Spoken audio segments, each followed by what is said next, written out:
Buksan po natin ang ating mga Biblia sa Awit 98 at sabay-sabay po natin itong basahin. Psalm 98, Awit 98.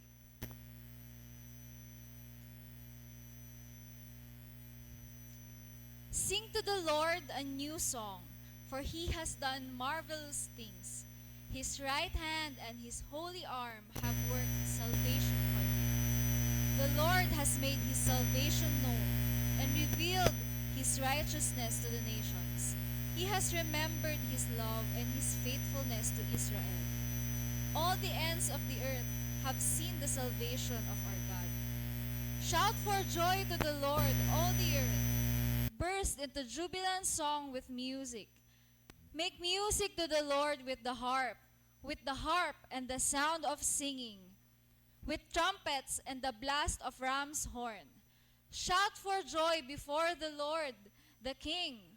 Let the sea resound and everything in it, the world and all who live in it.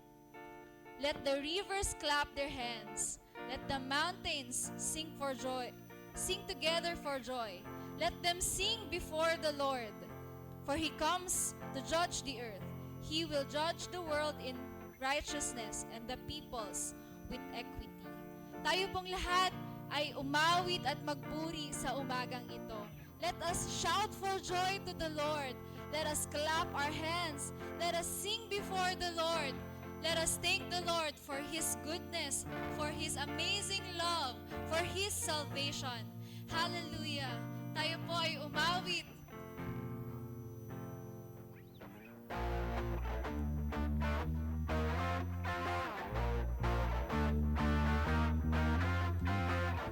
Palakpak po natin ang ating mga kamay at sabay-sabay po tayo umawit.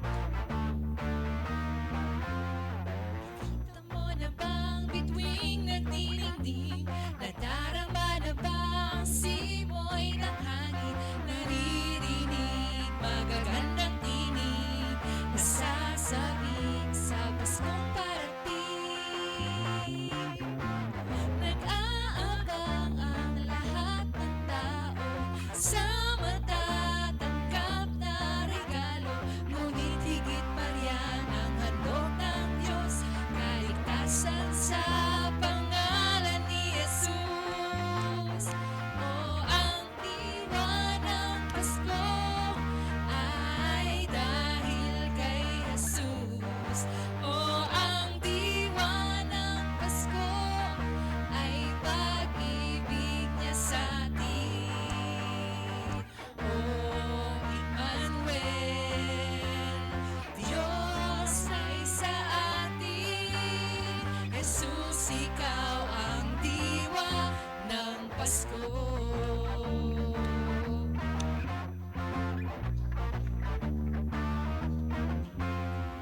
Diyos ng mga Diyos, Hari ng mga hari, karapat-dapat sa lahat ng papuri.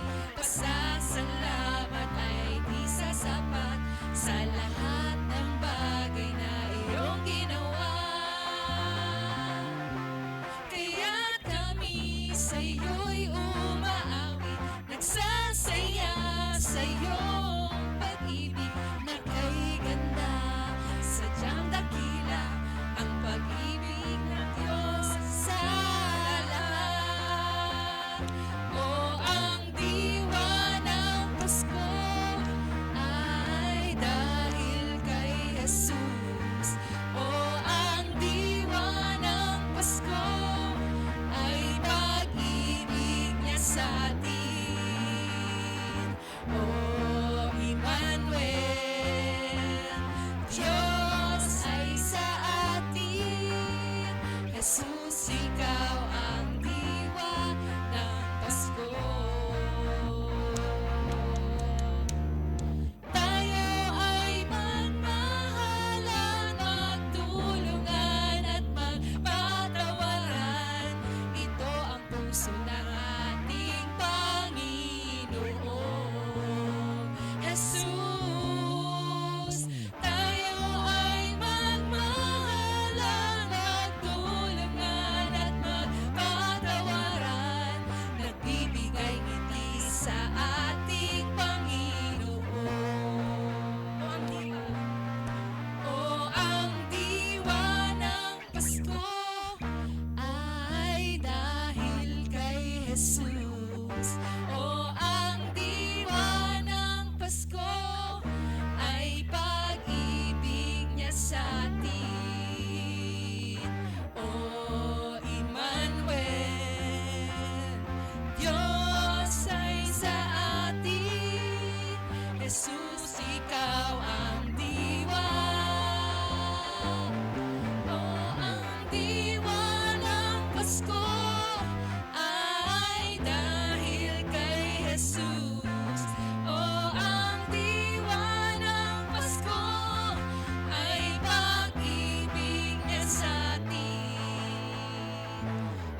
Jesus, ikaw ang hari.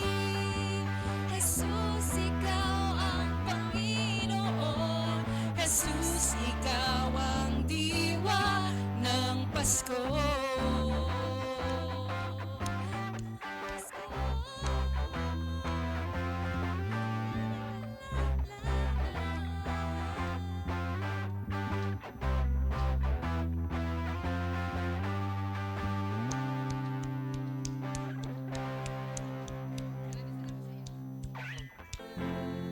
Hallelujah. Hallelujah, Lord. Yes, we praise you.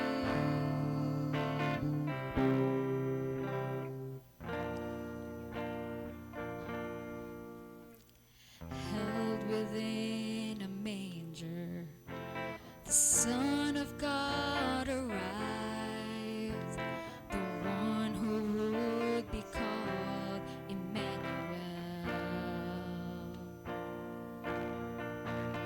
The promise was delivered unto a virgin bride, the one who would be called Emmanuel. Your name is the highest. Your name is the greatest. Your name stands above them all thrones and dominions, all powers and position. Your name stands above them all, and the angels cry, holy.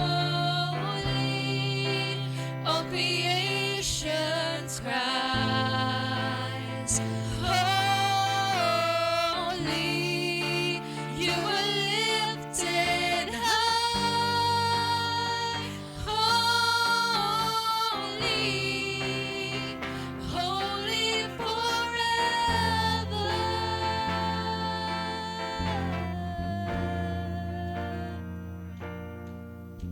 In the humble town of David, a Savior born today, the one who would be called Emmanuel. Yes, Lord. Behold the host of heaven, with holy roll proclaim, the one who would be called Emmanuel. The Messiah, our God, is with us now. The angels cry, holy. All creation cries, holy. You are lifted high,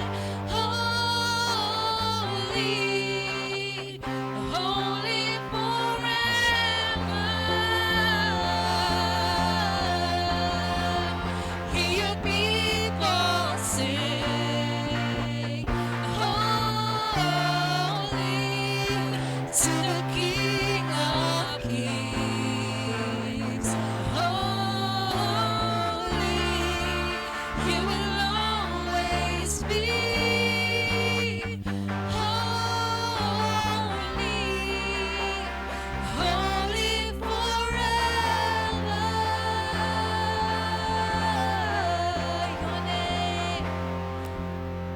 Your name is the highest.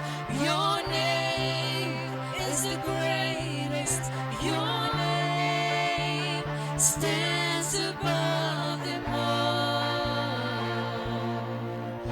all thrones and dominions, all powers and positions. Your name stands above them all. Your name is Jesus. Your name is the highest.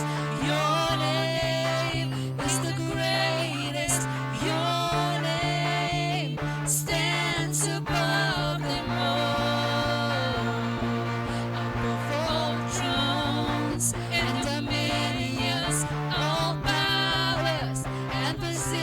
Your name stands above them all. And the angels cry, holy. All creation cries, holy. You are lifted high, holy, holy forever. Yes, you are holy, Lord. Hear your people sing, holy to the King of Kings. Holy, you will always be. Holy, holy forever. Your name, Lord, your name is the highest. Your name is the greatest. Your name stands above them all thrones and dominions, all powers and positions. Yes, your name is Jesus. Stands above them all. Your name is highest. Your name is the highest. Your name is the highest.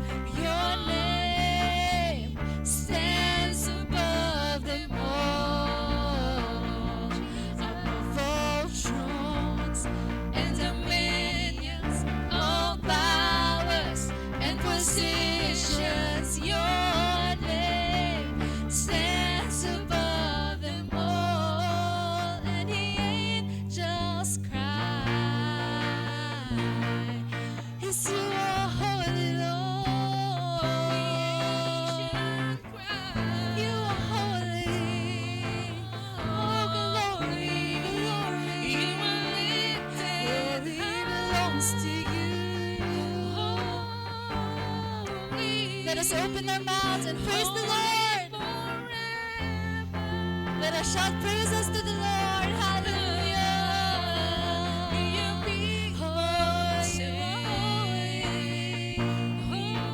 Holy to the King of Kings. You are King of Kings. You will always be.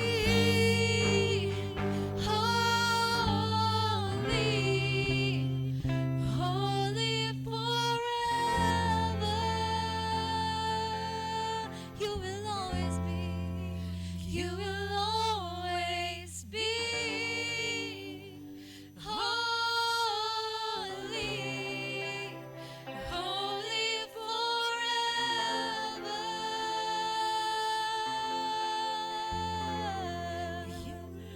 You will always be.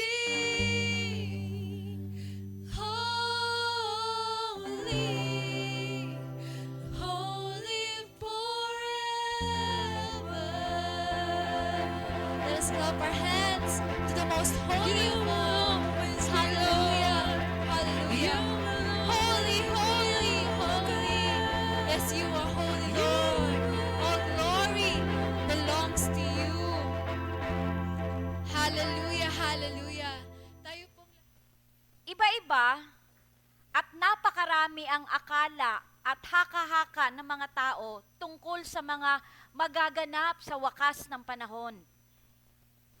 Pero salamat sa Panginoon dahil tayong merong personal na relasyon sa Kanya, sumusunod sa mga utos ng Diyos, tayong mga totoong mga mananampalataya ay hindi na po kailangang maghaka-haka, hindi na tayo kailangang mag-imbento ng kwento, magtahi ng kwento.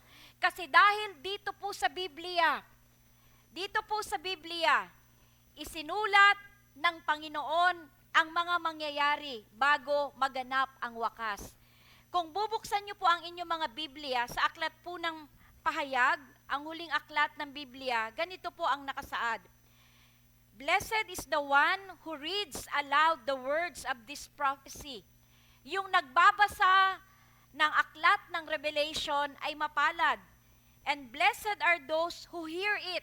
Hindi lang yung nagbabasa, yung nakikinig, and take to heart what is written in it, because the time is near. Pinagpala ang bumabasa ng aklat na ito, ang mga nakikinig sa propesiya nito, at tumutupad sa nasusulat dito, sapagkat malapit na itong maganap. Ang pamagat po ng mensahe po natin ngayon ay ang pagpapalaya at pagkatalo ni Satanas at ang pagbaba ng langit at lupa. Tayo pong lahat ay tumayo. Buksan po natin ang ating mga Biblia sa aklat po ng Revelation, chapter 20, verse 7 hanggang 10. Aklat ng Pahayag, 27 hanggang 10. Pagkatapos ng 1,000 taon ay palalayain si Satanas mula sa kanyang pagkabilanggo. Lalabas siya at dadayain ng mga bansa mula sa 4 na sulot ng daigdig, ang Gog at Magog. Titipunin niya ang mga ito upang isama sa pakikipagdigma. Ang hukbong ito ay sindami ng buhangin sa tabing dagat. Kumalat sila sa buong daigdig at pinaligiran ang kampo ng mga hinirang ng Diyos at ang pinakamamahal na lungsod. Ang pinakamamahal na lungsod, wala pong iba kundi ang Jerusalem. Ngunit umulan ng apoy mula sa langit at tinupok ang mga kampo ni Satanas. At ang jablong nandaya sa kanila ay itinapon sa lawa ng apoy at asupre na pinagtapunan din sa halimaw at sa huwad na propeta. Pahihirapan sila doon, araw at gabi, magpakailanman. Tayo po yumuko at manalangin. Hallelujah. Pinupuri ka namin, Panginoon. Niluluwalhati ka namin. Salamat po sapagkat binigyan mo kami ng banal na pagkatakot sa iyong mga salita. Binigyan mo rin kami ng malalim na pag-ibig para sa iyong gawain. Na kahit pagod kami o abala kami sa maraming bagay, ang linggo ay panahon ng pagsamba para sa iyo. Na kahit pagod kami, pinag-aaralan, binabasa, at nakikinig kami sa iyong mga salita. At alam namin, Panginoon, na sa mga bagay na ginagawa namin, wala pong nasasayang.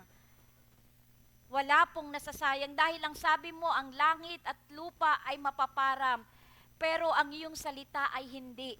Sabi mo, Panginoon, mapalad ang mga hindi lang nakikinig, kundi masigit na mapalad ang mga taong sumusunod sa iyong mga salita. Lord, salamat sa umagang ito, sapagkat bubuksan mo ang aming kaisipan at anumang hadlang, Panginoon, para hindi namin maunawaan ang iyong mga salita, ay inaalis mo sa umagang ito. Kung kami, Panginoon, ay merong kasalanan, humihingi po kami ng tawad. Kung ang aming katawan, Panginoon, ay ayaw sumunod at makinig sa iyong mga salita, hindi kami ang dadalhin, hindi katawan namin ang kukontrol sa amin, kundi ang espiritu namin na gustong magpuri at makinig sa iyo ang siyang magkokontrol sa aming katawan at ang katawan namin ay susunod. Lord, salamat po sapagkat mangungusap ka sa bawat isa sa amin at ang Espiritu Santo ay may gagawing magandang bagay sa umagang ito sa bawat isa. Pinupuri ka namin at pinasasalamatan sa pangalan ni Jesus. Amen. Alam po natin na ang susunod na mangyayari sa sanlibutan ay ang rapture o ang pagdagit. Kung meron po tayong hinihintay bilang mga mananampalataya na yung mga totoong nanampalataya kay Kristo, palagi kong dinadagdag yung salitang totoo. Kasi maraming mga tao, nagsasabi sila na sila ay nanampalataya kay Kristo, tumanggap kay Kristo. Pero, hindi mo naman makikita sa kanilang buhay ang pagbabago. Hindi mo naman makikita na sila nga ay sumusunod kay Kristo. Ang tunay pong nanampalataya kay Kristo, hindi lang yung nagdasal na, Panginoon, patawarin mo ako sa kasalanan ko, pumasok ka sa puso ko, maging tagapagligtas kita. Higit pa po doon, ang totoong nanampalataya kay Kristo ay yung sumusunod sa mga utos ng Diyos. Sumusunod ba ako sa utos ng Diyos? At ang sabi po ng Biblia, hindi naman mahirap sundin ang utos ng Panginoon kasi mahal mo siya. Pag mahal mo ang Panginoon, yung mga utos niya hindi mabigat. Pag mahal mo ang Panginoon, ang mga utos niya hindi nakakapagod. Pag mahal mo ang Panginoon, lahat ng gusto mo, lahat ng gusto niya na nakakapagbigay ng saya sa puso ng Panginoon, yon ang ginagawa natin. Kaya meron pong mga tunay at hindi tunay na mananampalataya. At dalangin ko, hindi tayo kabilang doon sa mga taong nagsasabing mananampalataya, pero kilala lang nila ang Diyos sa bibig, pero ang kanilang puso at ang kanilang buhay ay wala namang pagkakilala sa Panginoon. Sana hindi po tayo ganon. Ang inihintay po natin yung pagdagit. Ang Panginoon, diyan sa alapaap, makikita natin at ang lahat ng nanampalataya sa Kanya sa buong mundo, mawawala dito sa buong mundo. Mawawala dito sa mundo. At pagkatapos po mawala ng mga mananampalataya, magkakaroon ng matinding kaguluhan ang mundo, magkakaroon ng matinding problema. At dito po, papasok yung Antikristo. Pagkatapos dagitin ang mga tunay na mananampalataya at yung simbahan, tayo ay maaalis dito sa mundo. Pag sinabi po nating simbahan, hindi po yun yung building.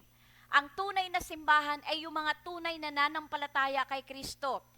Isang tao ang makikilala sa buong mundo na magbibigay ng solusyon sa problema ng mundo. Pero ang kapangyarihan niya ay hindi manggagaling sa Diyos, ang kapangyarihan niya ay manggagaling kay Satanas. Sa paglabas po ng Antikristo, kasabay po noon ang tribulation. Ano naman yung tribulation? Sasabihin ng iba, ang nararanasan ko ngayon ay tribulation. Hirap na hirap kami sa buhay, pasaway pa asawa ko, pasaway pa ang mga anak ko. Hindi po yan ang sinasabi sapagkat meron pong tribulasyon na sinasabi ang Bible. Ang tribulation ay panahon ng paghatol ng Panginoon sa mundo. Kaya hahatulan ng Panginoon ang mundo. Nakita po natin 7 judgments ng Panginoon, seals, bowls, 7 trumpets. Yun mga 7 bagay na yun. Yun po ang paraan na gagawin ng Panginoon para hatulan ang mundong makasalanan. At yung tribulation po ay magtatagal ng 7 taon. 7 taon yung tribulation. Daranas ang mundo ng mga kahirapan, ng tagutom, ng gera, ng pag-uusig na hindi pa nararanasan kahit kailanman. Mararanasan niya ng mga tao dahil ito ay hatol ng Panginoon. Pero salamat sa pag-ibig ng Panginoon. Dahil sa panahon ng tribulation, ang mga tunay na mananampalataya, ang simbahan ay wala na po dito sa mundo, tayo po ay nasa langit na. Wow, excited ba kayo? Sa nangyayari pong kaguluhan sa mundo, sa nangyayaring pandaraya ng mga tao, ang isang gusto na lang natin takbuhan, tumakbo tayo doon sa presensya ng Panginoon. Pagdating ng tribulation, wala na ang simbahan dahil tayo ay nasa langit na. At doon sa langit, alam po natin na magkakaroon ng judgment seat of Christ. Pag sinabi nating judgment seat of Christ, lahat ng mga mananampalataya, lahat ng ginawa nating paglilingkod para sa Panginoon ay padadaanin sa quality control. Ang iba ay masusunog, ang iba kahit na matagal na naglingkod sa Panginoon, lahat ng ginawa nila mawawalang kabuluhan, tanging sarili lang nila ang maliligtas. Sa judgment seat of Christ, lahat ng ginawa nating paglilingkod sa Panginoon, ito ay bibigyan ng Diyos ng gantimpala. Pero bago yung gantimpala, bago yung awarding, dadaan muna sa quality control. At doon sa langit, magkakaroon po ng kasalan. Tayo, ang babaeng ikakasal, at ikakasal tayo sa ating Panginoong Hesus. At kapag merong kasalan, alam naman natin na merong matinding pagdiriwang at paghanda. Yung una pong bahagi ng tribulation, di ba? 7 years ang tribulation. Yung unang bahagi, 3.5. Yung pangalawang bahagi, 3.5. Yung una pong bahagi ng tribulation, yung mga bansa na galing sa Africa, yung mga bansa na galing sa Middle East, sila po ay magsasama-sama, sila ay magkakampi-kampi at lalabanan nila ang Israel. Ang Israel po ay napakaliit na bansa. Pero kahit napakaliit niyang bansa, ang daming mga bansa na gustong kainin, gustong wasakin, gustong mawala sa mapa ang Israel. Pero alam natin na ang Israel ay apple of God's eyes. Kaya kahit sila ay atakihin ng pinagsamang napakaraming bansa, hindi sila malulupig kasi meron silang papel sa plano ng Panginoon dito sa mundo. Merong papel talaga ang Israel. Kaya nga ang sabi ng Bible, pray for the peace of Jerusalem. Pray for the peace of Jerusalem. Pray that Jerusalem will prosper. Pray for Jerusalem. Sa unang bahagi ng tribulasyon, magsasama-sama yung mga bansa galing sa Africa at sa Middle East at lalabanan nila ang Israel. Sa liit ng Israel, matatalo sila. Pero hindi sila pababayaan ng Panginoon sa labanang ito. Sila ay kakampihan, sila ay tutulungan ng Panginoon at dahil dito kahit sila ay maliit, sila ay magwawagi. Kaya nga 'di ba ang sabi ni Apostol Pablo, kung ang Diyos ay para sa akin, sino ang lalaban sa akin? Kahit ako ay nag-iisa, pero kung kakampi ko naman ng Diyos, panalo ako sa lahat ng laban. Pakisabi mo nga, I am a winner. Parang di naman convincing. I am a winner. I am victorious. Kaya kahit ang pagsubok, hindi tayo tinatantanan. Minsan, naranasan niyo ba yon? Hindi ka pa natatapos sa isang pagsubok, may darating na naman na isang pagsubok. Hindi pa nga tapos yung isa, may dadating na naman na parang malulunod ka na lang kung ikaw ay lumalangoy at di ka marunong lumangoy, malulunod ka na lang sa pagsubok. Pero kung ikaw ay nasa Panginoon at magtitiwala ka sa Kanya at manghahawakan sa Kanyang mga salita, kahit hindi ka marunong lumangoy, hindi ka malulunod dahil ililigtas ka ng Panginoon. Kasi ang pangako ng Panginoon, tayo ay magtatagumpay. Tayo ay magtatagumpay. Kaya kahit magsama-sama na ang lahat ng mga bansa para labanan ng Israel, hindi sila magwawagi laban sa puwersa ng Panginoon. Ang tawag po nila dito ay Battle of Gog and Magog. At sabi po ng iba, mangyayari po ito sa simula ng tribulation. Kaya inilagay ko po siya sa unang bahagi ng tribulation. Ito rin po ang panahon ng paglabas ng Antikristo. Yung Antikristo, pag nakilala siya ng mundo, hindi siya makikilala dahil siya ay masama.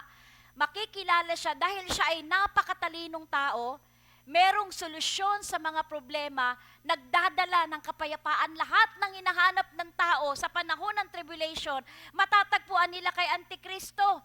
Kaya maniniwala sila kay Antikristo at si Antikristo pa makikipagsundo sa bayan, sa bansang Israel. Pero sa kalagitnaan ng tribulation, yung kasunduang ginawa ni Antikristo sa Israel ay sisirain niya.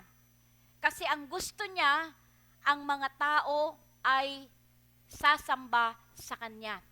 Alam nyo, hindi pa rin po nagbabago si Satanas. Nung panahon sa lumang tipan, ang gusto niya sambahin siya ng tao. Nung si Jesus ay nagkatawang tao at sinubok si Jesus doon sa wilderness, ang ending, ang gusto ni Satanas, sambahin pa rin siya ng mga tao. At kahit po sa panahon ng tribulation, ang gusto ni Satanas, sambahin siya ng mga tao. Ang gusto niya, maging kagaya siya ng Diyos. Umupo siya sa trono ng Diyos at sambahin siya ng mga tao. Dahil po sisirain ni Antikristo ang kanyang pakikipagsundo, magkakaroon sila ng covenant. Sisirain ng Antikristo ang covenant. Ang mga Hudyo na nakatira sa Israel, sila po ay magkakawatak-watak. Pero ang maganda dito, marami po sa mga Hudyo na nung hindi pa panahon ng tribulation, ayaw nilang maniwala kay Kristo.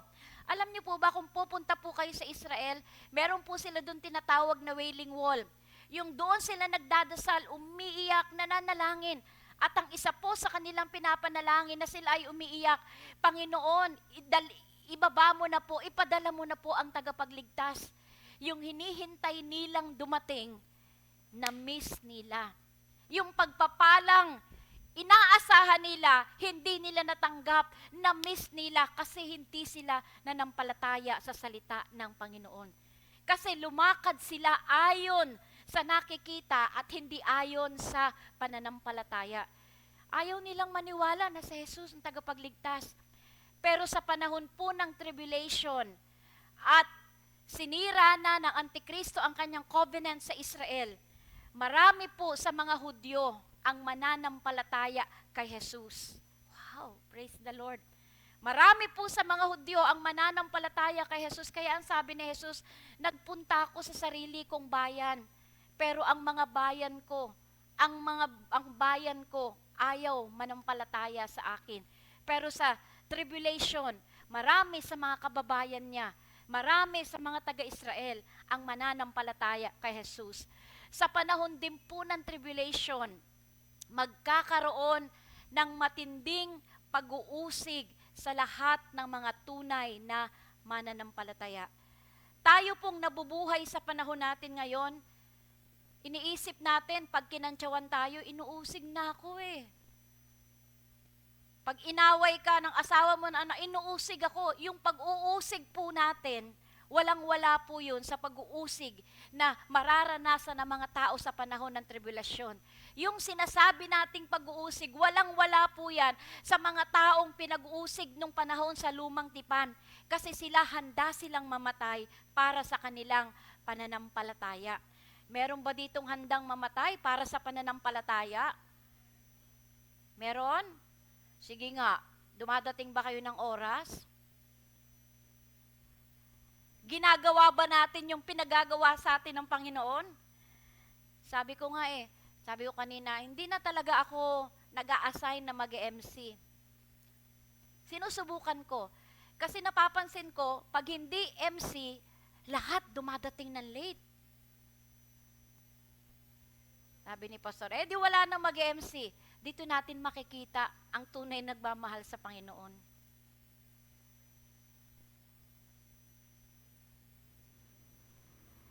Parang dadating lang tayo pag may gagawin tayo. Pero pag wala tayong gagawin, pero ang totoo, lahat tayo pag pumupunta sa simbahan kapag araw ng linggo, meron tayong appointment sa Hari ng mga hari at Panginoon ng Panginoon. May papel man tayo o walang gagampanan sa loob na simbahan, dapat dumating tayo ng oras kasi ang ka-appointment natin ay ang Panginoon.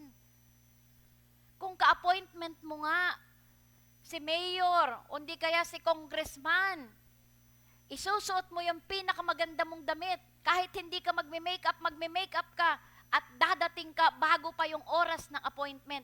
Kasi nakakahiya namang malate. Ang Panginoon, higit sa mayor, higit sa congressman, siya ang may likha ng langit at lupa. Siya ang hari ng hari at Panginoon ng Panginoon. Dapat masigit na matindi ang paggalang at pagrespeto na ibibigay natin sa Kanya. Bago po matapos o sa pagtatapos ng tribulation, si Jesus ay babalik kasama ng mga hukbo niya galing sa langit. Kasi magkakaroon po ng Battle of Armageddon. Ililigtas niya ang Israel at tatalunin niya ang lahat ng mga bansa na kumampi sa Antikristo. The Antichrist and the false prophet are captured and thrown alive into the lake of fire. Kaya pag natapos po yung Battle of Armageddon, mananalo si Jesus. Ito lang po yung laban na alam mo na kung sino ang panalo. 'Di ba? Nung unang laban sa pro ni Pacquiao, yung anak ni Pacquiao, Jimwell ba 'yon, 'di ba? Ay yung kalaban niya, Labi, parang ganun. nakalimutan ko yung pangalan eh. Di ba nung lumaban siya sa unang pro na laban niya doon sa Amerika, lahat ng tao nakatingin kasi hindi alam kung sino ang mananalo. At nung pagkatapos po ng laban, marami po ang nadismaya. Kasi ang resulta ng laban, draw.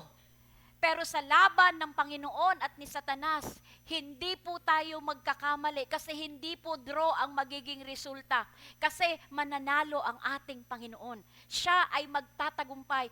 Kaya kung babasahin po natin itong Biblia, makikita natin, lalo na sa huling bahagi ang aklat ng Revelation, mananalo, magwawagi, magtatagumpay ang ating Panginoon. Magwawagi at magtatagumpay ang ating Panginoon.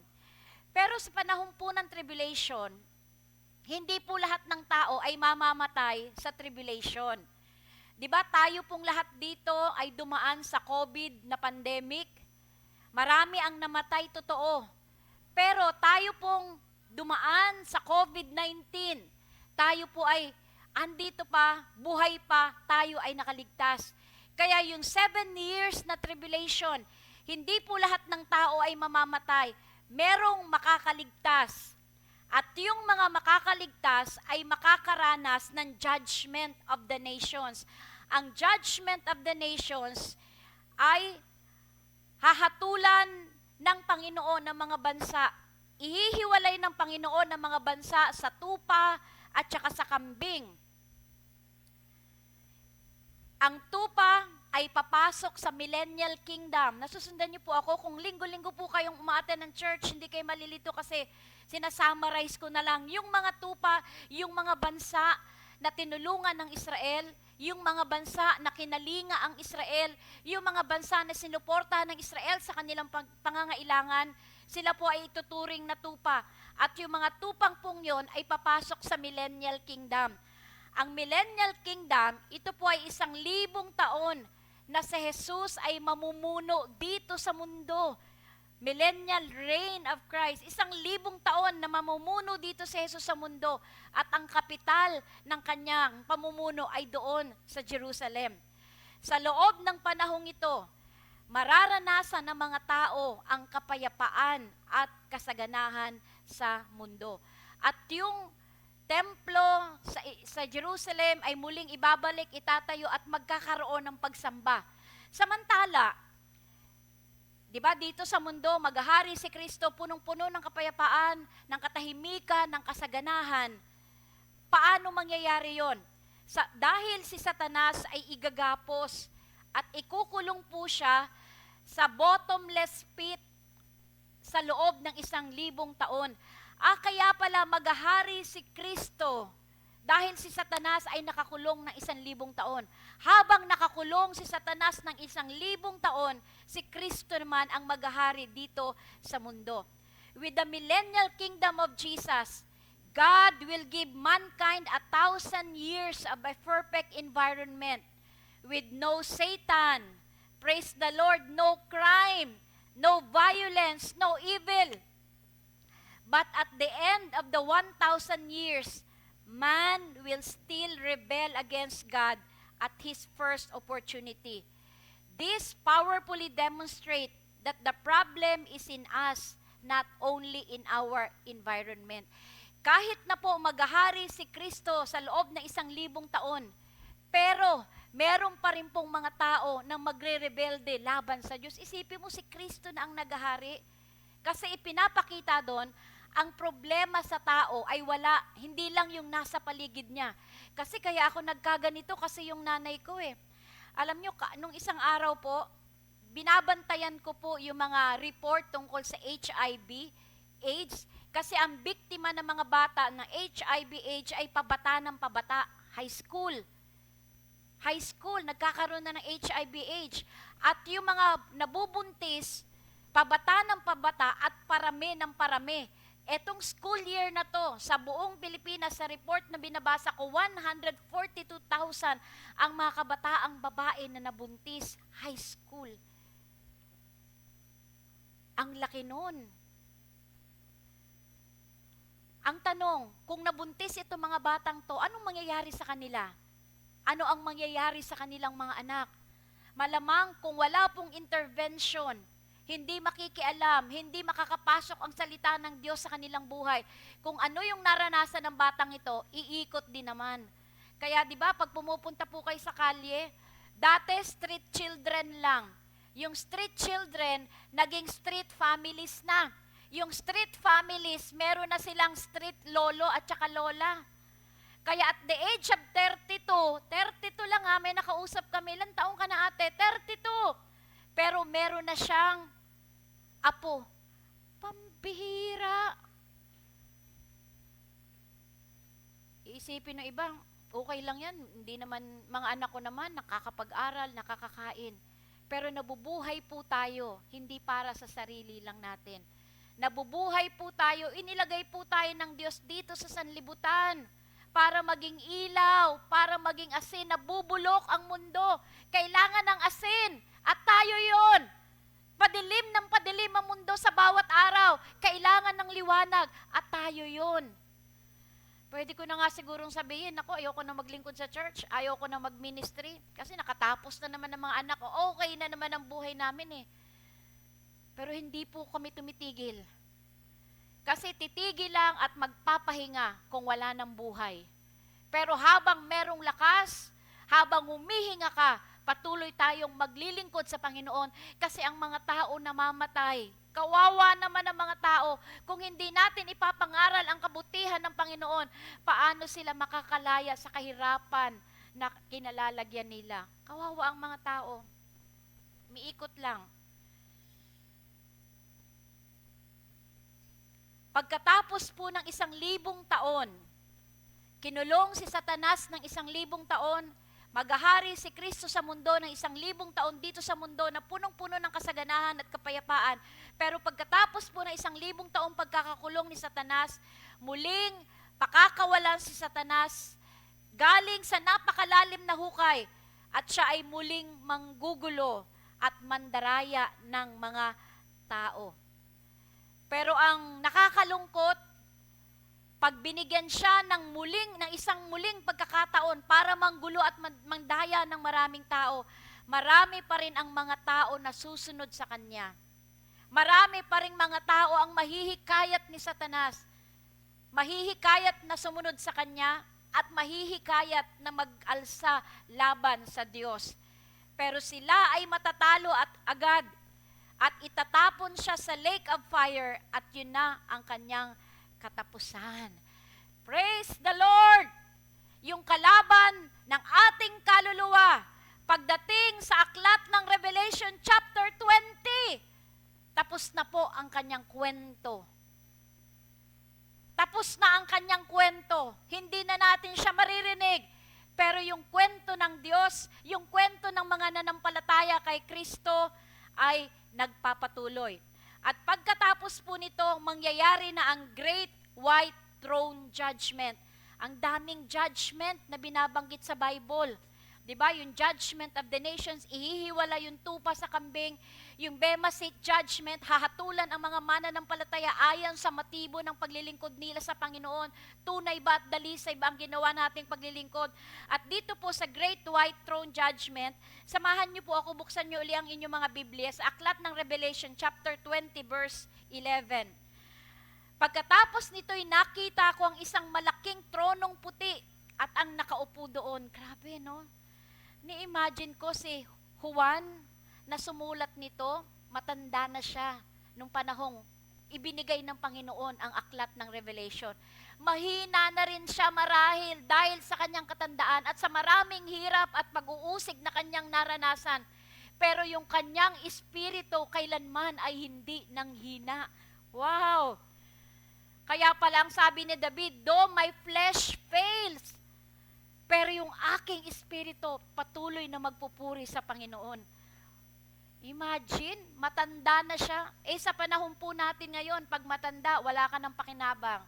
Pag matanda, kawawa ka na. Pero sa Panginoon, kahit matanda ka, kung sumusunod ka sa Kanya, magiging kagamit-gamit ka pa sa Kanya. Kung ikaw ay matanda na at mahal mo ang Panginoon, marami pa siyang gagawing mga bagay na hindi mo pa nararanasan magpakailanman. Wow! Meron ba dito magsasabing, ako, matanda na ako. pero gusto kong maglingkod sa Panginoon. Gamitin mo ako, Panginoon. Nag-pray ka. Lord, gamitin mo ako kahit matanda na ako. Lord, saan mo ako dadalhin? May dumaan na tao. Sharean mo siya. Tama, may sakit. May sakit ka, sister. Gusto mo ipag-pray kita? Nung pinag-pray mo siya, gumaling. Sasabihin nung may sakit, alam mo, pagdaan ko dun sa simbahan, may nag-pray sa akin, isang lalaki, matanda na rin. Pero gumaling ako. Lahat ng mga may sakit, lalapit sa iyo at magpapapray. Hindi mo yan naranasan noon, pero ngayon, pwede mong maranasan dahil mahal mo ang Panginoon. Hello, huwag po nating bilhin ang itinuturo ng mundo na ang mga matanda na wala ng silbi. Uupo na lang tayo sa tumba-tumba at hintayin ang ating kamatayan.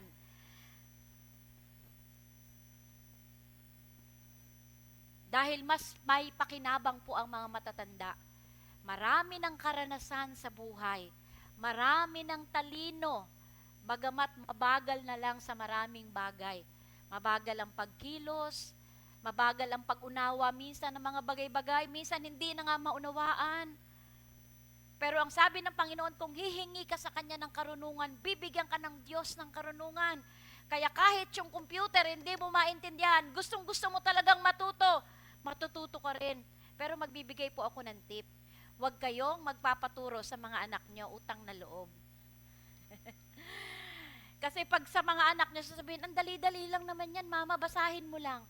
Diba? 1, ganito, 2, gawin. Hindi mo nga kaya, hindi ko nga maintindihan ginagawa ko naman Naalala ko po, nung ako ay nasa Singapore, lahat kasi doon may sarili kaming computer, may machine kami, lahat yon binibigyan ng mga passcode. Tapos, sabi nung vice principal namin, Madam Maria, magpaturo ka kay Jessica, Pilipino yon. Tapos nung tinuturoan ako ni Jessica, alam mo, medyo slow na tayo, di ba? Hapon pa naman siya nagturo. Maghapon ka nang nagtrabaho, tapos pa, sirado na ang klase, tinuturoan ka niya. Sabi ko, wait lang. Parang andali lang, mami ganito, mami ganyan, mami ganito. Kaklase ko kasi sa penyo, mami ganyan. Sandali lang, Jessica, isa-isa lang, mabagal ako. Hindi ko kasi maintindihan at saka maalala kung hindi ko isusulat. Sabi ba naman ng bata sa akin, alam mo, mami, kung nanay kita, inaway na kita. Di ba? Kaya pwede po tayong matuto ng mga bagay na mahirap, wag lang tayong magpaturo sa mga anak natin kasi aawayin tayo. Sabi niya, kung hindi lang kita, sabi niya, kung nanay kita, mami, inaway na kita. Pero natutunan ko rin kasi sabi ko, ano yung gagawin? Number 1, kasi di ba ang dami nilang mga shortcut, pindot-pindot dyan, ang bilis. Ako hindi number 1, i-on. Number 2, pindutin si ganito. Number 3, ganito ang gawin. Number 4, ganito. Number 5, ganyan. Ganun ako bago matuto, isa-isa. Sila pag nagpindot, ang bilis naman, di ko naiintindihan. Dami shortcut talagang di ko naiintindihan. Pero ang galing gumalaw ng mga bata sa computer. Pero praise the Lord, kasi pwede mo palang matutunan dahil ang Diyos nagbibigay ng karunungan. Mabagal nga lang. Hindi kagaya nung bata tayo, pag tiningnan mo lang, ay, dali lang pala. Ngayon, tinitigan mo na, 1 oras ka na sa harap, di mo pa rin mag-gets. Di ba? Medyo nag-slow na Pero kailangan tayo sa gawain ng Panginoon. Huwag kayong papayag na uupo na lang kayo at maghihintay ng kamatayan. Hintayin natin ang kamatayan, pero tayo ay nagpapagamit sa Panginoon. Hintayin natin, kasi darating naman yun sa bawat isa sa atin. Magkakaroon po ng Great White Throne Judgment, 20 verse 11 ng Revelation. Pagkatapos nito, nakita ko ang isang malaking tronong puti at ang nakaupo doon. Ang nakakita po, ang binigyan ng pribilehiyo ng Panginoon na makakita ng pangitain na hindi bata, kundi isang taong matanda na at mahina na. Praise the Lord. Ito yung John, nung bata-bata siya, napakatapang. Nung nagkaedad na siya, panay sinasabi niya lang, love one another, love, love, love, love. Kasi hinubog na yung kanyang karakter ng mga karanasan niya sa buhay. Dati matapang, pero ngayon, naranasan niya ang pag-ibig ng Diyos. Kaya nung sumulat siya ng mga aklat, punong-puno ng pag-ibig, lagi niyang sinasabing, magmahalan kayo, magmahalan kayo. At ganito po ang nakita niya, naglaho ang lupa't langit sa kanyang harapan, at hindi na nakita pang muli. Nakita ito ni John. 2,000 taon na nakita ni John, ipinakita sa kanya ng Panginoon ang mangyayari sa hinaharap. At nakita niya na ang langit at lupa ay mawawala. Kaya ito pong mundo na tinitirhan natin, itong mundo na inaabuso ng maraming tao, isang araw mawawala ito. Verse 12, nakita kong nakatayo sa harap ng trono ang mga namatay, maging dakila at hamak, at binuksan ang mga aklat. Kaya sa langit merong record. Binuksan ang isa pang aklat, ang aklat ng buhay. Hinatulan ng mga patay ayon sa kanilang ginawa, batay sa nakasulat sa mga aklat. Iniluwa ng dagat ang mga patay na naroroon. Grabe, lahat ng mga tao na nabuhay simula pa nung panahon, lahat yon ay bubuhayin. Sabi dito, yung mga namatay sa dagat, iluluwa.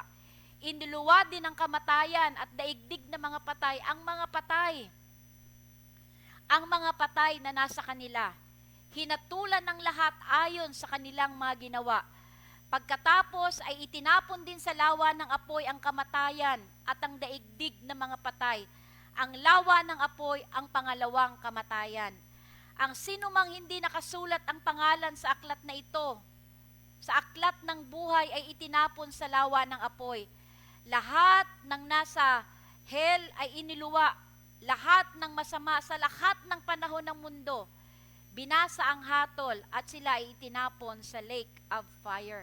Kaya kung natatakot po tayo sa impyerno, wag po tayo matakot sa impyerno, kasi yung impyerno, itatapon pa yun sa dagat-dagatang apoy, kung saan ang masama, si Satanas, lahat ng kampon niya ay mapupunta ng walang hanggan sa dagat-dagatang apoy. Dito po, nakita natin kanina, ang mga aklat ay binuksan. Ano ba yung mga aklat na sinasabi dito sa Revelation chapter 20? Doon pala sa presensya ng Panginoon, meron pala siyang mga aklat. Ang mga aklat na ito ay naglalaman ng listahan ng lahat ng inisip at ginawa ng tao habang siya ay nabubuhay pa. Kaya kung iniisip natin na kapag meron akong ginawang mabuti o masama, walang nakakakita sa akin, hindi po. Dahil ang sabi ng Biblia, lahat ng iniisip at ginagawa natin, merong nakakakita sa atin. Aware ba tayo sa presensya ng Diyos sa ating buhay? Merong nakakakita. Lahat ng inisip at ginawa, mabuti man o masama, ito ay alam ng Panginoon. At yung ginawa natin yon, mabuti man o masama, gagantimpalaan o paparusahan ang bawat isa ayon sa kanyang ginawa. Kaya meron pong isang aklat na lahat ng inisip at ginawa ng tao nakatala doon. At ayon sa nakatala doon, parurusahan o gagantimpalaan ng isang tao. Meron pa pong isang aklat. Ang tawag po dito sa isang aklat ay Book of Life. Ang aklat na ito ang magsasabi kung ang tao ay may buhay na walang hanggan sa piling ng Diyos o siya ay mapupunta sa dagat-dagatang apoy. Lahat po tayo ay magbibigay sulit sa Panginoon, pero tayong mga mananampalataya, tayo ay pinawalang sala na kahit tayo ay pinawalang sala na, isang araw magbibigay sulit pa rin tayo sa Panginoon. At ang sino man na ang pangalan ay hindi nakasulat sa aklat ng buhay ay mapupunta sa dagat-dagatang apoy. Sabi po sa Revelation chapter 20 verse 27, ngunit hindi makakapasok doon ang bagay na marumi, ni ang mga gumagawa ng kasuklam-suklam, ni ang mga sinungaling, ang mga tao lamang na ang pangalan ay nakasulat sa aklat ng buhay na iniingatan ng kordero ang makakapasok sa lungsod. Yung palang aklat ng buhay, yung Book of Life, ang may hawak pala nito, ang nagbabantay pala nito ay ang kordero ng Diyos, walang iba kundi si Kristo. Ang white throne judgment ay ang huling judgment. At pagkatapos po nito, yung tinatawag niya new creation. Pakisabi nyo nga, new creation. New creation. Sabi po sa Revelation chapter 21, buksan po natin. Pagkatapos nito, nakita ko ang isang bagong langit at isang bagong lupa, new heaven and new earth. Wala na ang dating langit at lupa, wala na rin ang dagat. At nakita ko ang banal na lungsod, ang bagong Jerusalem na bumababa mula sa langit buhat sa Diyos, gaya ng isang babaeng ikakasal. Siya'y nakabihis at nakahanda sa pagsalubong sa kanyang mapapangasawa. Narinig ko ang isang malakas na tinig mula sa trono. Tingnan ninyo, ang tahanan ng Diyos ay nasa piling na ng mga tao. Maninirahan siyang kasama nila at sila'y magiging bayan niya. Diyos mismo ang makakapiling niya at siya ang magiging Diyos nila. At papahirin niya ang bawat luha sa kanilang mga mata. Wala nang kamatayan, dalamhati, pagtangis at paghihirap, sapagkat lumipas na ang dating mga bagay. Praise the Lord. Pagkatapos ay sinabi ng nakaupo sa trono, pagmasdan ninyo, ginagawa kong bago ang lahat ng bagay.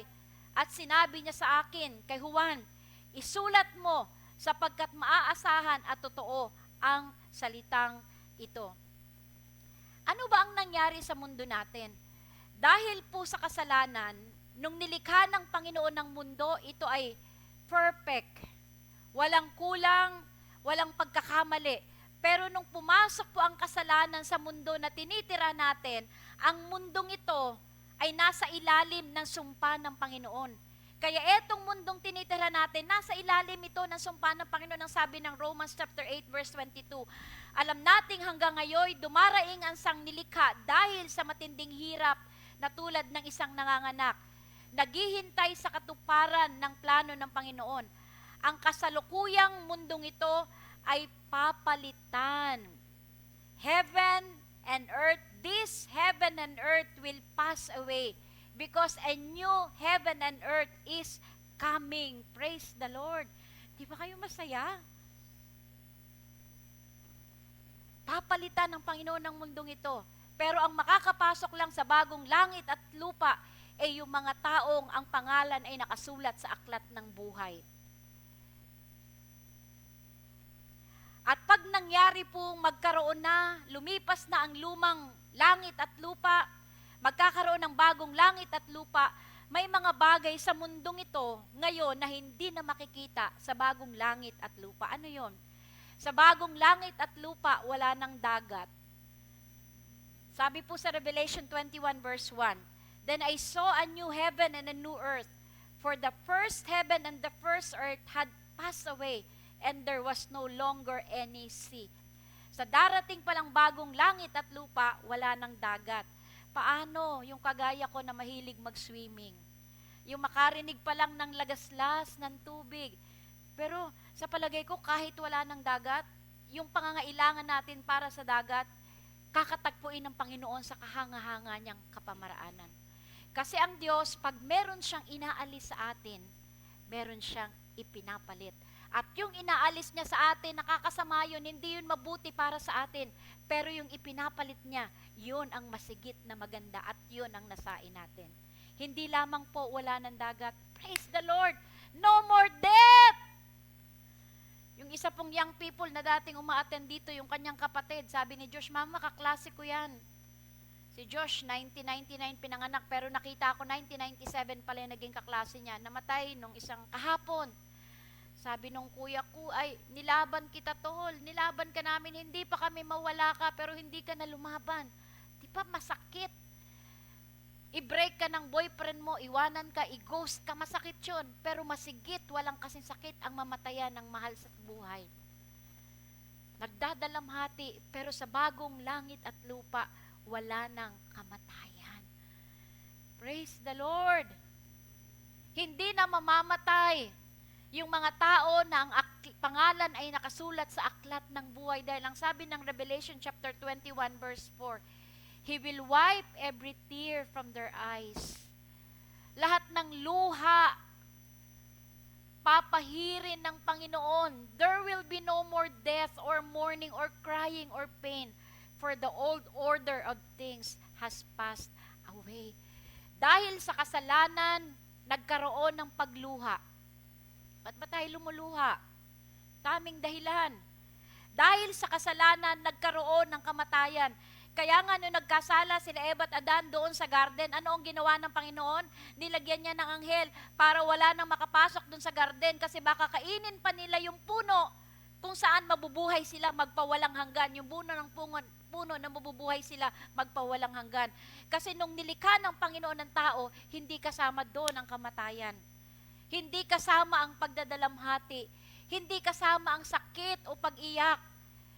Pero pagbaba ng bagong langit at lupa, yung mga bagay na ito ay mawawala na.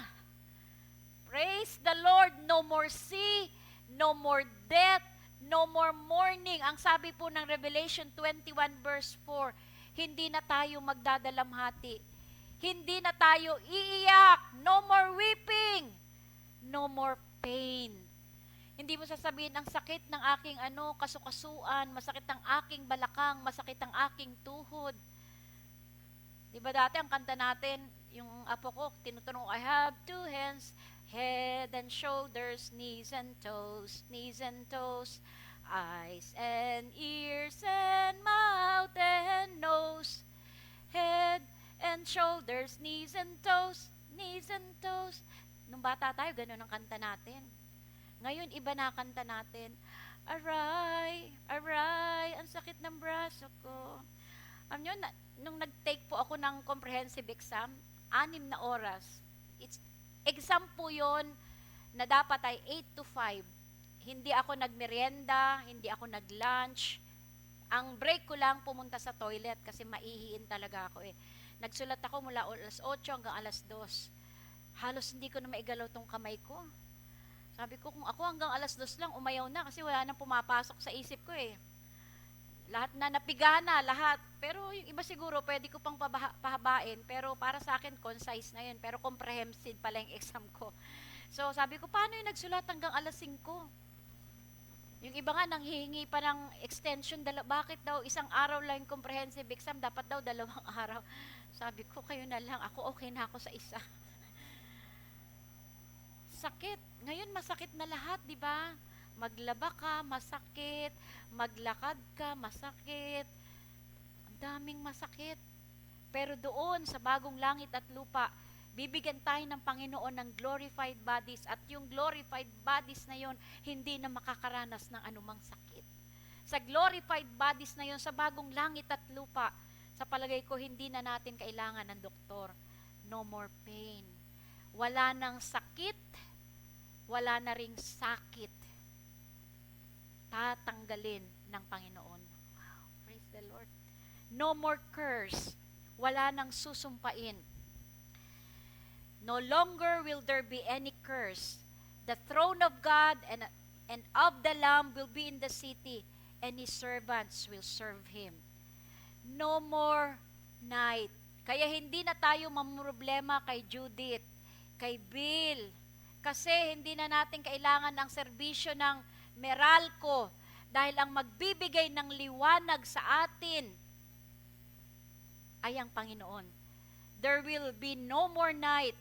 They will not need the light of a lamp or the light of the sun, for the Lord God will give them light and they will reign forever and ever. Grabe. Ito po yung bagong langit. Kung magkakaroon ng bagong langit at lupa, itong pinag-aaralan natin patungkol sa mga magaganap sa huling panahon, ito ba ay para magkaroon na ako ng kaalaman? Ang nais ng Panginoon, magkaroon tayo ng kaalaman. Pero yung alam natin, dapat maging dahilan para magkaroon ng pagbabago ang ating buhay. Ano ang gagawin ko? Una, dapat po isipin natin na mamubuhay ako hindi para sa ngayon lang, kundi mabubuhay ako para sa walang hanggan. Kasi yung mga tao, kung kumain, parang mabubuhay ngayon lang. Kung gumastos, parang mabubuhay ngayon lang. Kung magpakasaya-saya, parang mabubuhay ngayon lang. Pero isipin natin, ang lahat ng nakikita natin sa mundo ay pansamantala lang. Diba? Kanina pinag-aralan natin, kahit ang mundong tinitirhan natin ay pansamantala lang. Kung ang lahat ng ngayon ay pansamantala lang, paano tayo dapat mabuhay ngayon? Mabuhay ngayon para sa walang hanggan.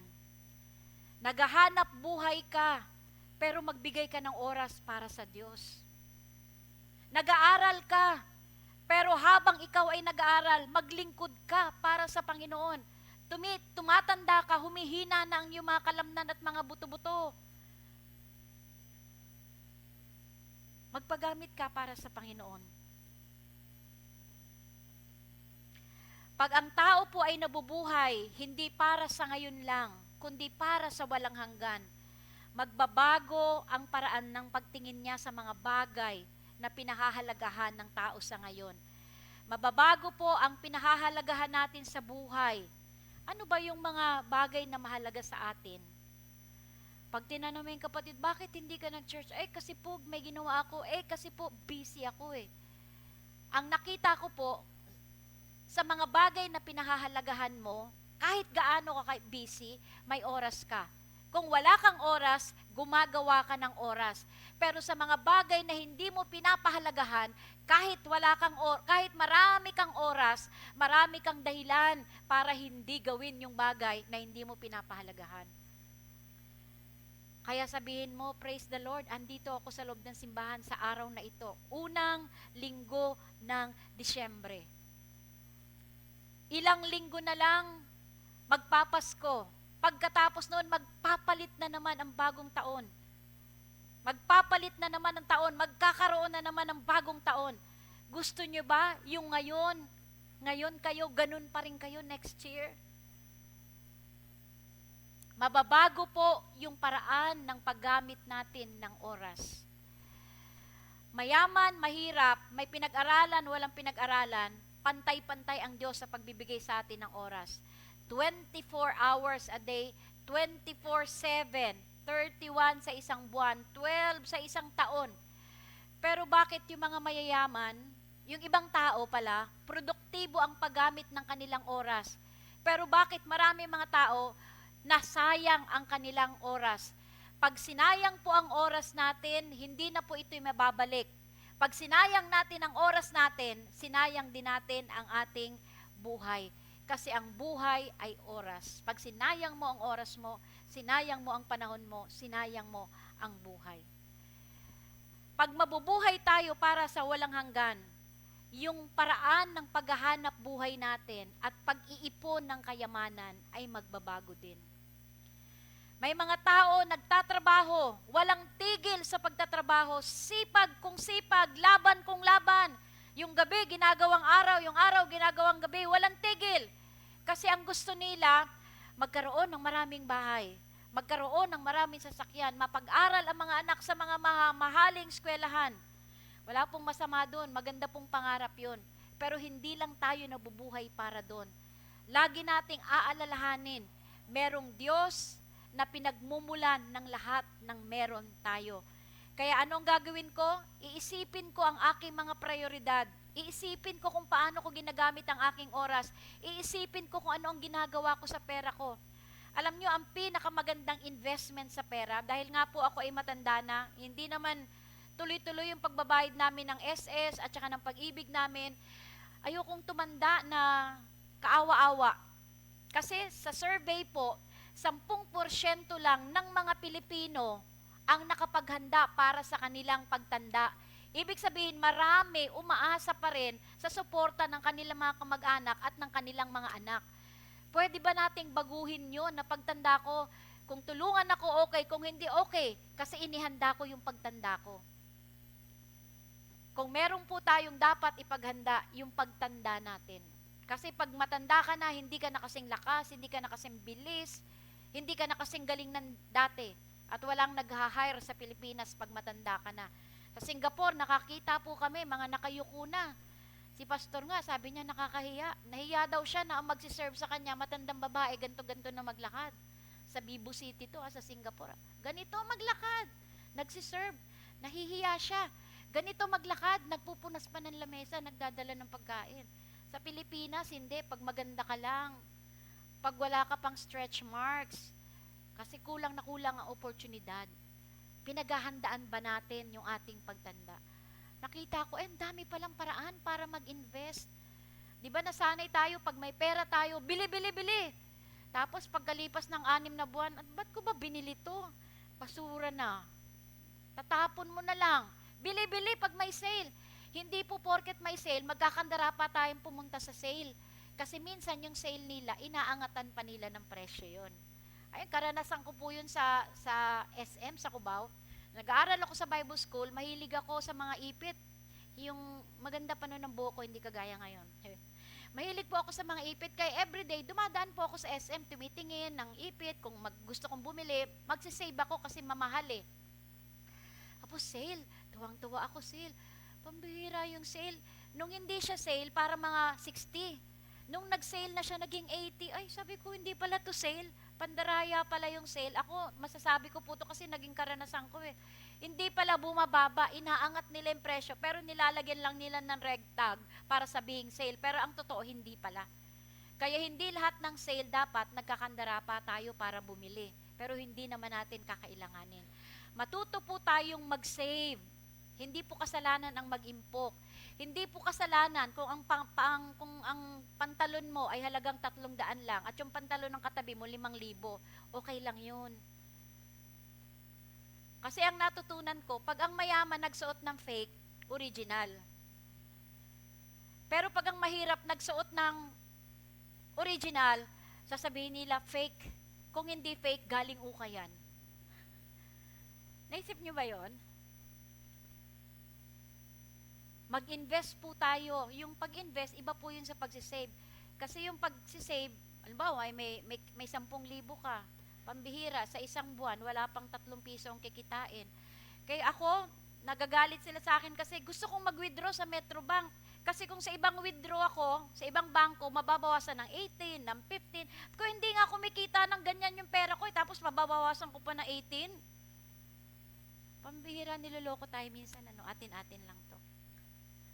Pero may mga paraan po na pwede mag-invest. Yung pera natin, hindi natin tinatabi para gamitin nila, kundi yung pera natin pinapalago. Magkaiba pala yung pagtatabi at pagpapalago. Pero kapag tayo po ay nagbibigay ng ating tithes and offering, pinapalago natin yung ating ipon sa kaharian ng Diyos. At doon sa kaharian ng Diyos, yung tanga ay hindi po, yung mga ininvest natin ay hindi masisira.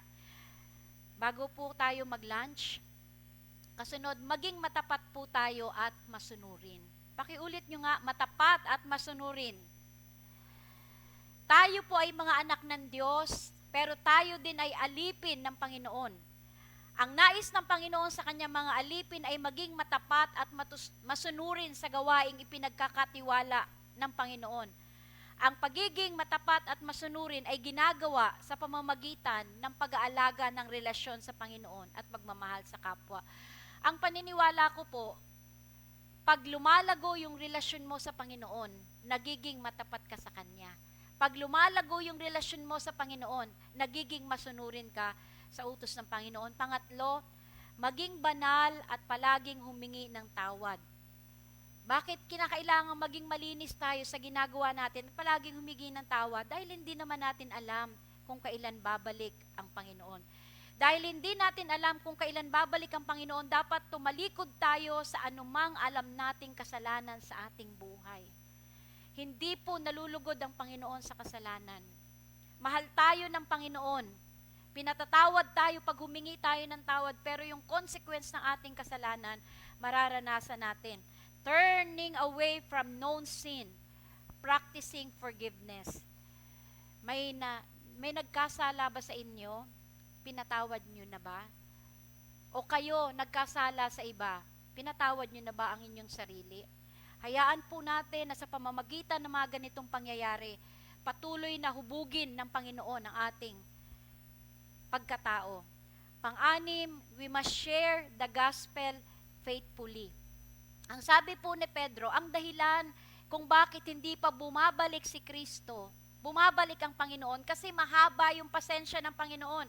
Yung pasensya ng Panginoon, gusto ng Panginoon na ang mga tao ay makarinig ng mabuting balita. Ang gusto ng Panginoon, ang mga tao ay maligtas.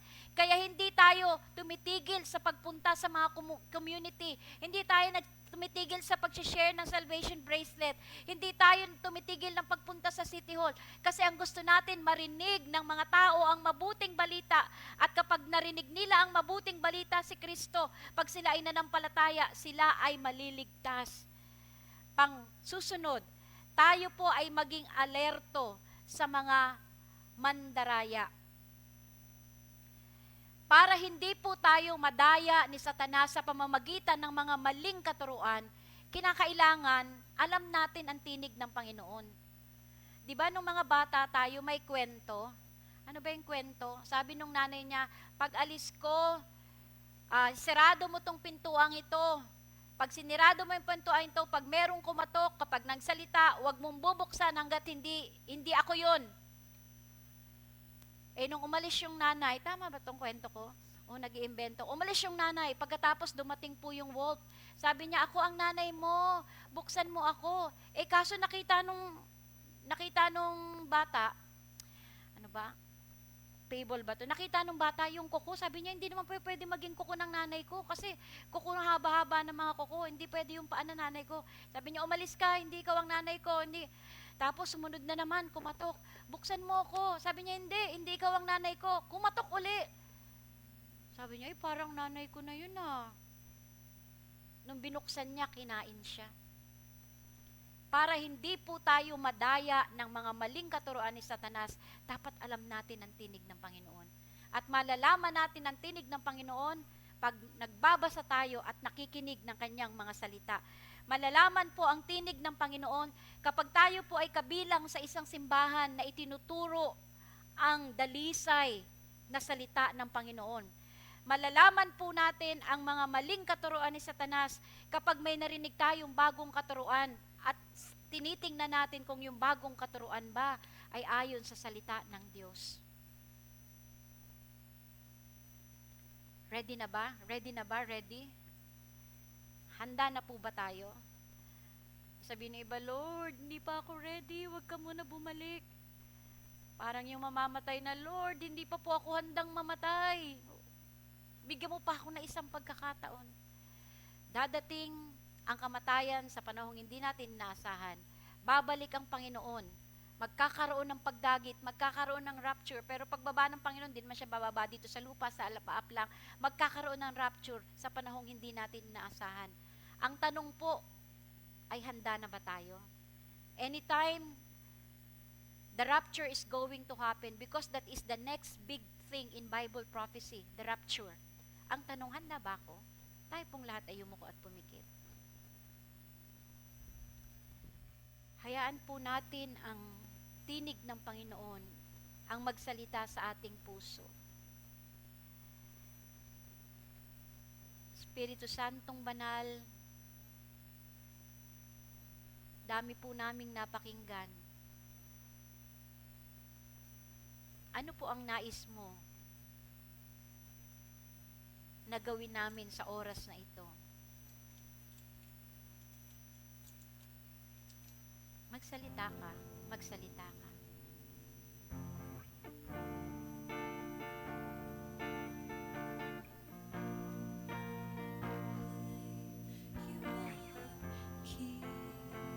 Magsalita ka, Panginoon.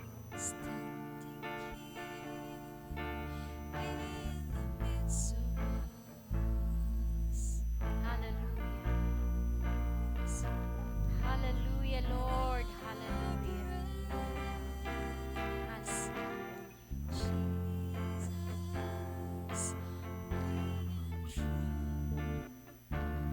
Kung sa oras na ito ang sinasabi ng Panginoon, isuko mo ang iyong sarili.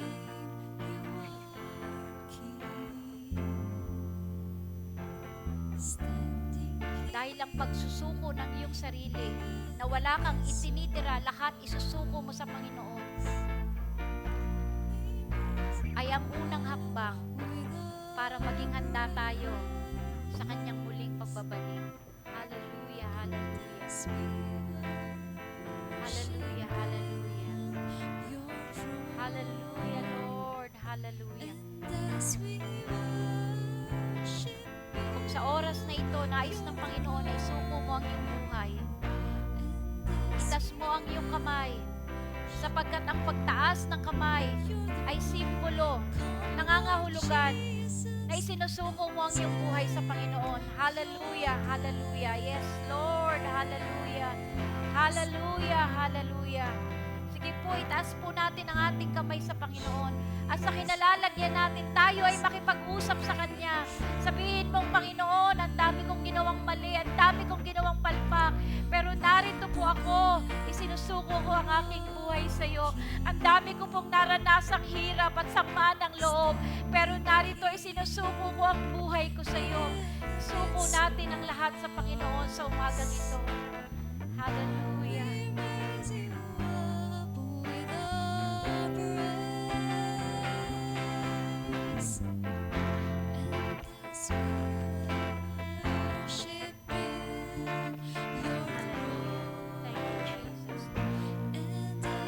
Hallelujah.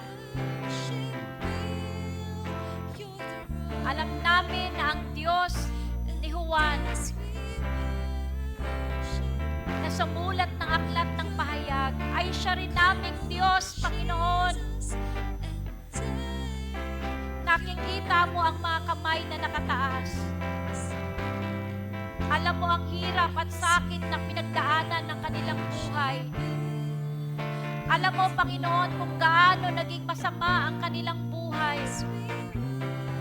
Pero narito kaming lahat, Panginoon, lumalapit at nagpapakumbaba sa iyong harapan.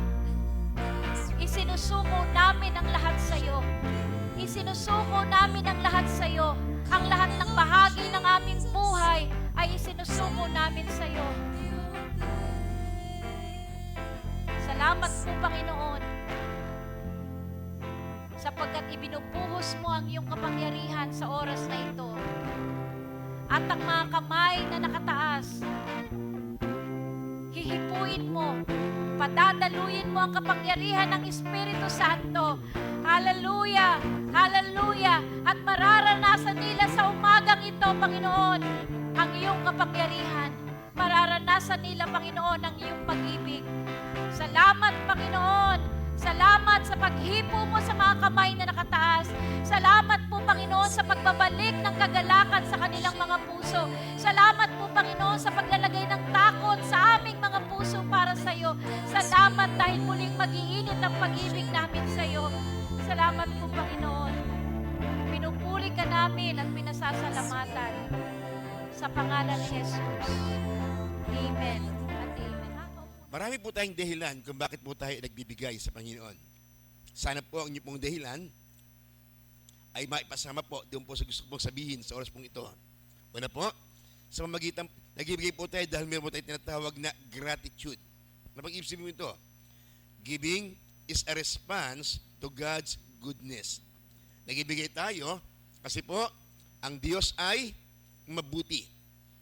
Nagbibigay tayo dahil sumusunod tayo sa Panginoon.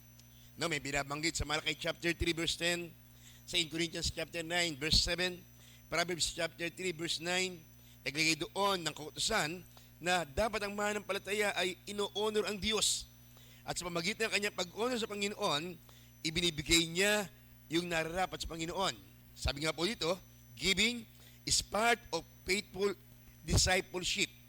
Pangatlo, ang giving po o ang pag-ibigay po natin ay bahagi din po tinatawag nating pagtitiwala sa Diyos.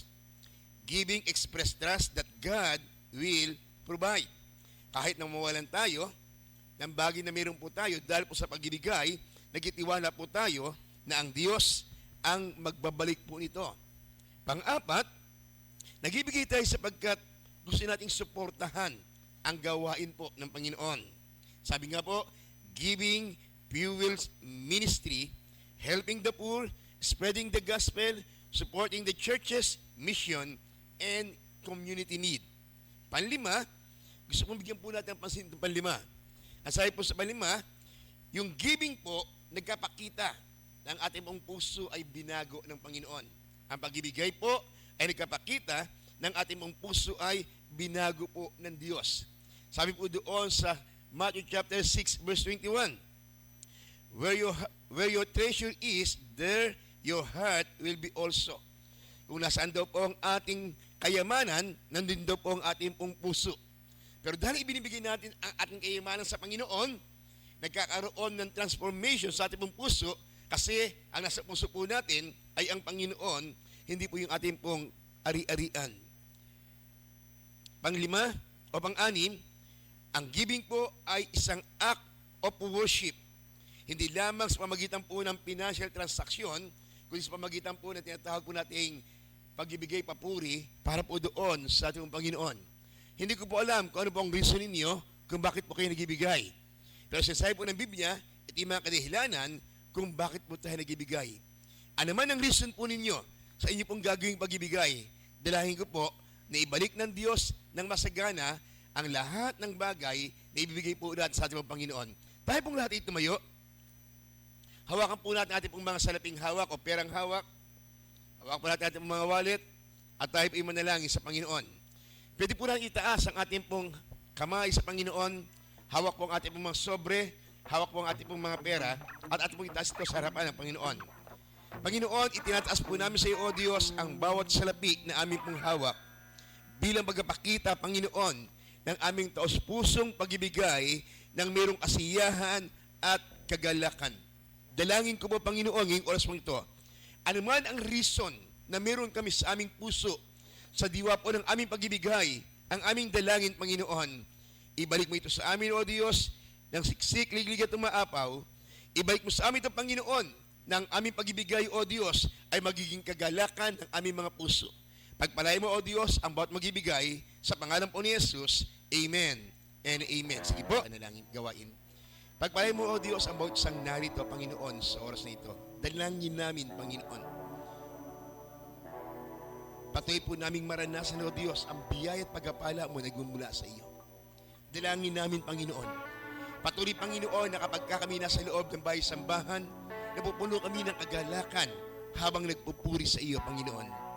Dalangin namin, Panginoon, na tuwing dumarating ang araw ng linggo ito, O Diyos, nagmamadali kami pumunta sa loob ng bahay-sambahan sapagkat alam po namin, Panginoon, kakatagpuin ka namin sa mga oras na iyon. Sa aming paglabas, Panginoon, sa bahay-sambahan ito, ang aming dalangin, maranasan namin mula ngayon hanggang sa muli namin pagbalik sa bahay-sambahan ito na ikaw ay hindi nagkukulang, na ikaw ay tapat, na ikaw ay nagliligtas, na ikaw ay mapagbiyaya, na ikaw ang mabuting Diyos sa aming pong mga buhay. Ito po ang aming dalangin sa pangalan po ni Jesus. Amen and amen. God bless you po. Pagpalain po tayo ng Panginoon.